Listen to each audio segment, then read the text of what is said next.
Welcome into the lounge. I am here with our college football experts, Julian Council, Preston Willett, and Nick Markunis. We're here to talk about the first part of the college football season. So, guys, let's get right into it. The team that everybody always wants to beat is the team that won the national championship the previous season, and Alabama is that team. So, straight up, can anyone beat this team?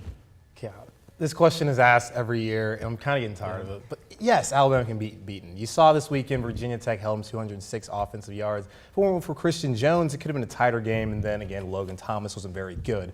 But Alabama's not gone undefeated since 2009 when they won the national championship game. You saw last year they lost that one game to A&M. The year before that, they lost to LSU, and then the year before that, they lost 3 games. Alabama, I mean, they play in a tough SEC, but they do have a pretty weak schedule leading up after A&M.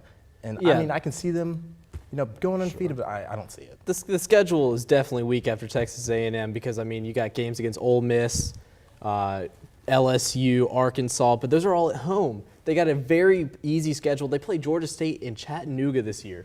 I mean, who are they? Why are they playing? Why are they wasting their time? It's going to be a beatdown. Texas A&M, I'm predicting they will lose because I think that offensive line is atrocious, and I don't as bad as Texas. Offense, really. Their offense looked all out of sync at Virginia Tech. It did. And yeah, I mean, I'm sure someone can beat them in the regular season, but I don't think anyone can beat them when it comes Everyone's to the looking for BCS big title things game. out of A.J. McCarron this year, but I haven't seen anything that points in the sign that he's going to show big things Looked this year. pretty shaky, definitely in their opener. And it's really led down to Atlanta. They haven't been beaten in the SEC championship game since Tim Tebow did back in 2008. So really, it's that one game. I think a big reason for that is Nick Saban. That he is a devil for detail. He prepares his team so well. I think he's going to be so ready for Johnny Manziel, the embarrassment from last year. I think that defense is going to be swarming. I don't see anyone beating them in the regular season. They're going to be pumped up, but their holes on Alabama.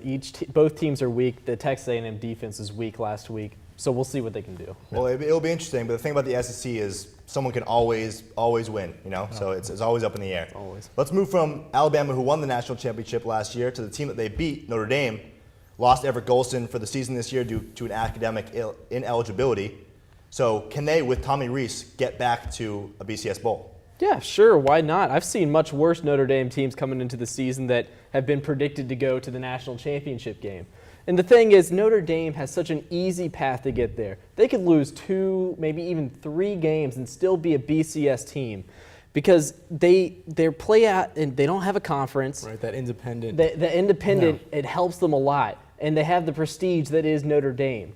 Tommy Rees, I'm hopeful that he can produce at a high level this year. He looked good against Temple. It was First 2 Temple, drives were but touchdowns. That was encouraging. I think the defense will have to carry them again, though, so that's going to be the big key for them. Definitely. I feel like Amir Carlisle, their running back that transferred from USC, broke his leg last season, didn't get to play. His first touch was a 45-yard carry. Yeah. That's a good sign. Maybe get the running game going. And they still have George Atkinson. Yeah, so I have George Atkinson. And then, Tommy Rees, I said all last season, I thought Tommy Rees should have been the quarterback. Everett Golson, you're never going to see him throw for over 300 yards like Rees did this past weekend. Absolutely not. And then you look at their schedule, the toughest games they have are this Saturday night at the Big House against Michigan, and their final game at Stanford. Other than that, they have home against USC team that really has no idea who their quarterback is going to be.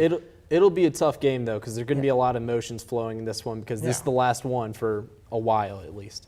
Yeah, it'll be interesting to see. I would love to see Notre Dame get back to a BCS game. They're meant to be there. But moving from Brian Kelly's current team to Chip Kelly's old team, the Oregon Ducks. Naturally, Chip Kelly's coaching the Eagles now, so a lot of people have been asking questions whether or not Oregon can keep up its fast-paced style of play. Let's go starting with you, Nick. Can they do it? Oh, sure. Absolutely. There's no question. I mean, you look at their team. They're built for speed. Definitely. I don't think there's going to be any drop-off. They don't even play a ranked team until October 26th, my birthday weekend. So I don't think we're going to see any problem with their offense. They had 3 100-yard rushers in their – obviously, they had a cakewalk of a game against Nicholls State. Was it Nicholls State? Nicholls State. Speaking of 300-yard rushers, the 100-yard rushers, had 500 yards on the ground, 772 total offense. They don't even need to pass. I don't think they slowed down at all. I mean, No, Marcus absolutely Mariota's not, back, sophomore year. He's got plenty of experience. This team, it's a joke. Well, just look at the progression. It's just you just keep handing it off to the offensive coordinator. How are they going to lose a step if they just keep handing it off to the next guy in line? DeAnthony Thomas, the Black Mamba's back. You can't slow that guy. No. You can't Speed slow at that all. guy. Speed. Well, Oregon, one of the very impressive performances from the first week. Granted, they played Nicholls State, Yeah. but there were a lot of incredible games from this weekend, a lot of thrillers. So, what was your favorite game from the first weekend of the season, Julian? I'm going to go down to Death Valley. The marquee matchup Great against game. Clemson and Georgia lived up to the billing. Great offenses. And the defense, Clemson's defense showed up to play, turning over Georgia 2 times. And really what led to the game to be the differential in the game was that bobbled snap. And that really cost Georgia the 3 points right there. And I mean, Aaron Murray now goes to 1-10 against top 10 teams. And that's just an atrocious stat for an SEC Murray quarterback. looked like a freshman quarterback out there. I don't know the exact number, but he had like 5 delay of game penalties. You can't do that if you're supposed to be the top quarterback in the country. Absolutely not. But I have a big problem with that. You know, it was the big game for the week. It was a good game, but I feel like another SEC game, Ole Miss versus Vandy, was huge. That Great Thursday night game, they had, it was down, it was kept alternating. Ole Miss would go on a run, Vandy would go on a run.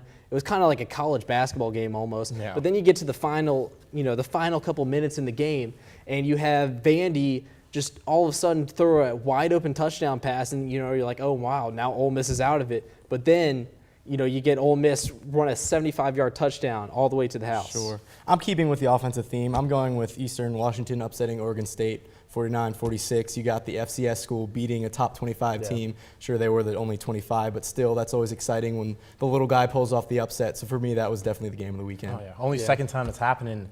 FCS, 8 FCS schools this weekend beat FBS schools, and that is great. I mean, for especially a school like us who are FCS, to see that happen, You love to see. pretty impressive. Always love to see that. Definitely love to all see. great games from this weekend. Really excited to see what the season brings and excited to have you guys back.